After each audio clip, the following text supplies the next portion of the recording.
பிஸ்மில்லாஹிர்ரஹ்மானிர்ரஹீம். உண்மையில் இந்த voice of Maruthur என்கின்ற இந்த நாமத்திலே இந்த மீடியா கான்ஃபரன்ஸ் செய்வதை விட்டும் மகிழ்ச்சி அடைகின்றோம். எங்களுடைய மருதூர் என்பது உங்களுக்கு தெரியும், கடந்த காலங்களிலே நகரசபை என்கின்ற ஒரு விடயத்திற்காக ஒட்டுமொத்த மருதூர் மக்களும் ஒன்றாய் இணைந்து இந்த மருதூரிலே எங்களுடைய தாகம் தீர்க்கப்பட வேண்டும் என்கின்ற அவாவிலே பல போராட்டங்கள் நடந்து, தேர்தல் நடந்து, அதில் பள்ளியுடைய பிள்ளைகளாக எங்களை மக்கள் எல்லோரும் அங்கீகரித்து பல விடயங்களை நாங்கள் மேற்கொண்டு இன்னும் இந்த மருதூர் சபைக்காக, எங்களுடைய சபைக்காக நாங்கள் வழக்கு ஏற்றப்பட்டு வெற்றி காணுகின்ற ஒரு நிலைப்பாட்டிலே நாங்கள் அந்த ஜட்மெண்ட் தீர்ப்புக்காக நாங்கள் காத்துக் கொண்டிருக்கின்றோம். அல்ஹம்துலில்லாஹ். அந்த வகையில் கடந்த காலங்களிலே தேசிய மக்கள் சக்தியின் ஊடாக நல்லாட்சி என்கின்ற எங்களுடைய இந்த அனுரகுமார் திசாநாயக்க என்கின்ற எங்களுடைய அரசாங்கத்திற்காக மாற்றம் வேண்டும் என்கின்ற நோக்கத்துக்காக, அந்த மாற்றத்தின் பயனாக மக்கள் வாக்களிக்க வேண்டும் என்கின்ற அந்த நிலைப்பாட்டில் ஒட்டுமொத்தமாக மருதூர் உட்பட கிழக்கு மாகாணம், அம்பாறை மாவட்டம் போன்ற பல இடங்களில் அமோக வெற்றியை ஈட்டிக் கொடுத்து எங்களுடைய இந்த அரசாங்கத்திலே பல்வேறு விடயங்களில் வெற்றி காண வேண்டும் என்பதற்காக இருக்கின்ற தலைமைகளுக்கு அப்பால் மாற்றத்துக்காக நாங்கள் பயணித்து ஒட்டுமொத்த வாக்களித்து அனுரகுமார் திசாநாயக்க அவர்களை நாங்கள் வெற்றியேற்றிருந்தோம். அதன் பிற்பாடு தேசிய மக்கள் சக்தியிலே பாராளுமன்ற பொதுத் தேர்தலிலே பல தலைவர்களுக்கு அப்பால் நாங்கள் தேசிய மக்கள் சக்திக்கு ஒட்டுமொத்தமாக வாக்களித்து எங்களுடைய பிராந்தியத்திலே பாராளுமன்ற உறுப்புரிமை வெல்லாத பொழுதிலும் ஒரு தேசிய பட்டியலே ஆலம்பாவா என்கின்ற ஒரு பாராளுமன்ற உறுப்புரிமையை நாங்கள் பெற்றிருந்தோம்.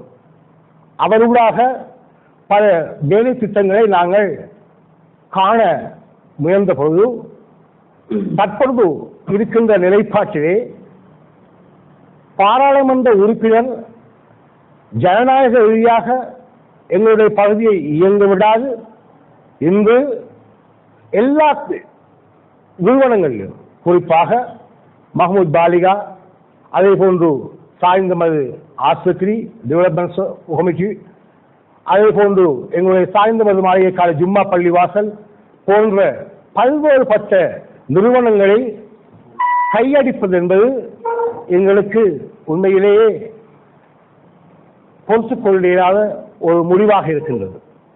இதன் அடிப்படையிலே நாங்கள் பல நிகழ்வுகளை நாங்கள் ஏற்பாடு செய்து பல ஆலோசனைகள் எங்களுடைய பாராளுமன்ற எம்பியிடம் நாங்கள் முறையிட்டிருந்தோம்.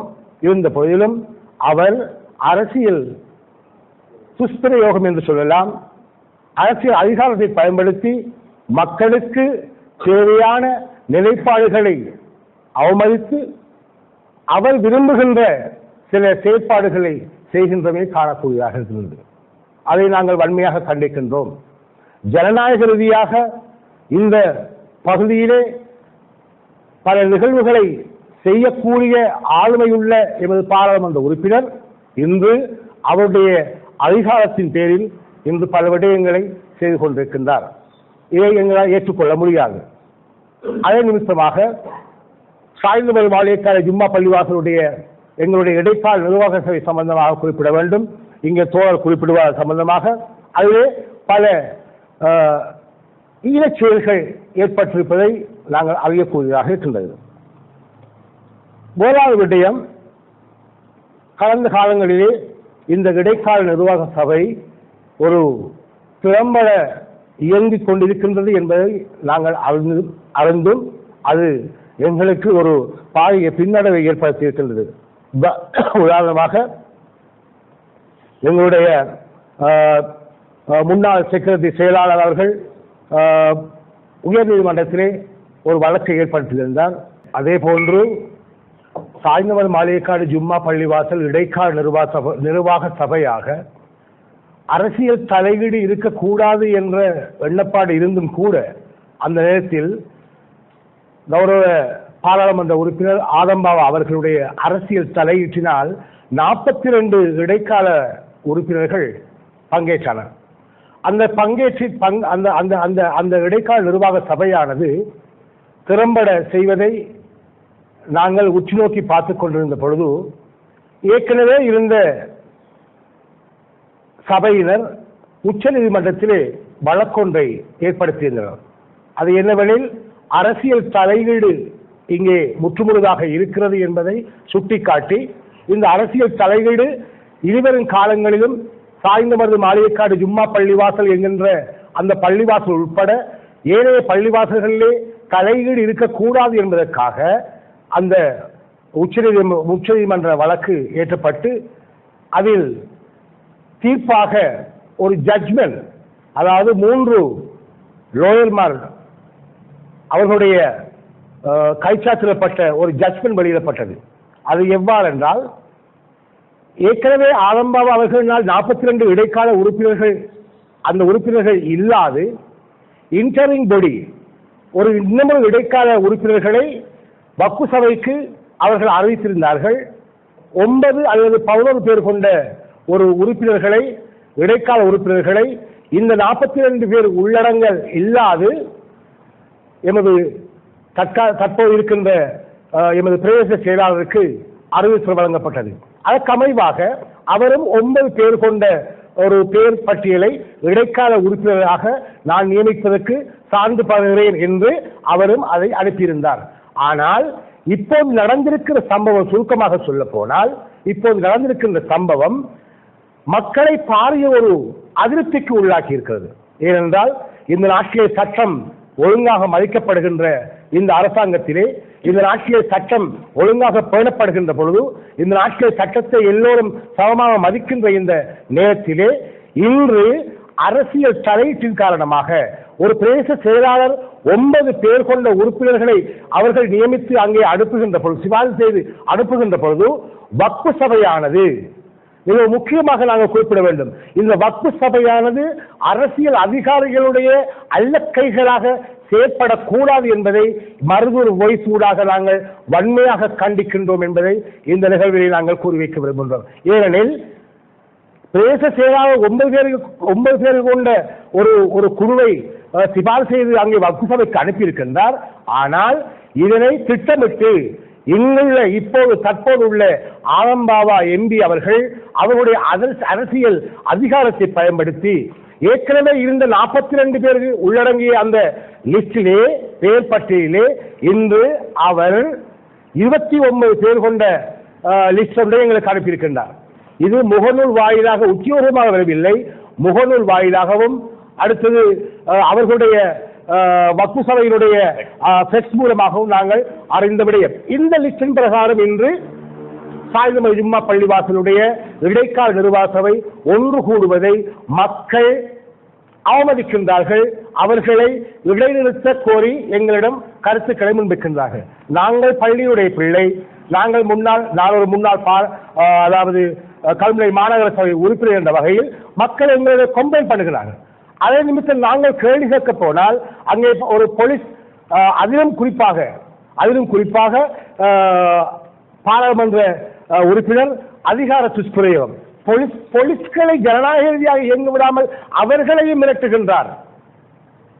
இது அரசாங்கத்தில் நாங்கள் வினயமாக வேண்டுகின்றோம், உங்களை நாங்கள் வாக்களித்து மக்கள் பெரும்பான்மையாக நாங்கள் வாக்களித்து அனுப்பிய எங்களுடைய அரசாங்கம், இந்த அரசாங்கத்திலே இவ்வாறான ஒரு தூரநோக்கு அல்லாத அரசியல் அதிகாரத்தை வேறு ஒரு பிழையான முறையிலே பயன்படுத்தி மக்களை ஒரு குழப்பகரமான நிலைக்கு தள்ளப்பட எத்தனிக்கின்றார் எமது பாராளுமன்ற உறுப்பினர். ஆகையினால் வக்ஃபு சபைக்கு நாங்கள் அன்பாக வேண்டிக் கொள்வது, இந்த இடைக்கால நிர்வாக சபை இன்டரிங் பாடி என்பது எங்களுடைய பிரதேச செயலாளர் ஊடாக அனுப்பப்படுகின்ற 9 அல்லது 11 பேரோ கொண்ட அந்த பேர் லிஸ்டை அனுமதித்து வழங்கினால் மக்களுக்கு எந்த பிரச்சனையுமே கிடையாது. இதிலே பாராளுமன்ற உறுப்பினர் தாண்டோண்டித்தனமாக, அதாவது அவருடைய அதிகாரத்தை ஒரு துஷ்பிரயோகமாக பயன்படுத்தி வக்ஃபு சபையை திணித்து எங்களுடைய மக்கள் மருதூர் மக்களை ஒரு குழப்பகரமான சூழலில் பார்ப்பதற்கான ஒரு ஒரு ஒரு ஒரு விடயத்தை செய்திருக்கிறார் என்பதை நாங்கள் இந்த விடயத்தை வன்மையாக கண்டிக்கின்றோம். இந்த விடயம் சம்பந்தமாக மேலதிக பல தகவல்களை எங்களுடைய தோழர் ரம்ஜான் அவர்கள் கூறுவார்கள் என்ற செய்தியோடு இனிவரும் காலங்களிலும் ஜனநாயக ரீதியாக ஆரம்ப அவர்களுக்கு நாங்கள் வன்மையாக வேண்டுகின்றோம். எங்களுடைய மருதூர் வாய்ஸ் சார்பாக வேண்டுகின்றோம். மருதூர் மக்கள் அழகான சாந்தமானவர்கள். கொள்கைகள் மத ரீதியான கொள்கைகள் என்னவாக இருந்தாலும் ஒவ்வொரு கொள்கைகளுக்கு ஏற்ற மாதிரி ஜும்மா பள்ளிகளை அமைத்து கொடுத்து நாங்கள் அழகு பார்க்கின்றவர்கள். உதாரணமாக தரிகாவாதிகளாக இருந்தால் அக்பர் பள்ளி ஜும்மா பள்ளிவாயல், தௌஹீத்வாதிகளாக இருந்தால் தௌஹீத் ஜும்மா பள்ளிவாசல், SLTJ இருந்தால் SLTJ ஜும்மா பள்ளிவாசல் போன்ற பல ஜும்மா பள்ளிவாசல்களை கொள்கை ரீதியாக இந்த மருதூர் மண்ணிலே முரண்படாது ஒற்றுமையாக வாழ வேண்டும் என்கின்ற அந்த ஒருங்கிணைப்பில் நாங்கள் ஈர்ந்து கொடுத்த அந்த பங்குகள் இன்றும் மகிழ்ச்சி வளர்ந்து கொண்டிருக்கின்றது. ஆகையினால் இவ்வாறான நிலைமைகளை ஆரம்பா அவர்கள் ஒரு வித்தியாசமான போக்கிலே எங்களுடைய மருதூர் மண்ணை கையாள்வதை முற்றாக நிறுத்திவிட்டு ஜனநாயக ரீதியாக எங்களுடைய தேசிய மக்கள் சக்தியுடைய அரசாங்கம் எவ்வாறு ஜனநாயக ரீதியாக எல்லா நிறுவனங்களையும் வழிநடாத்த படித்திருக்கின்றதோ அதே படிப்புரையில் அவரும் சேர்ந்து செயற்பட வேண்டும் என்கின்ற நல்ல விடயத்தை கூறி விடைபெறுகின்றேன். அஸ்ஸலாமு அலைக்கும். மேலதிக செய்திகளுக்காக எமது யூடியூப் தளத்தை சப்ஸ்கிரைப் செய்யுங்கள்.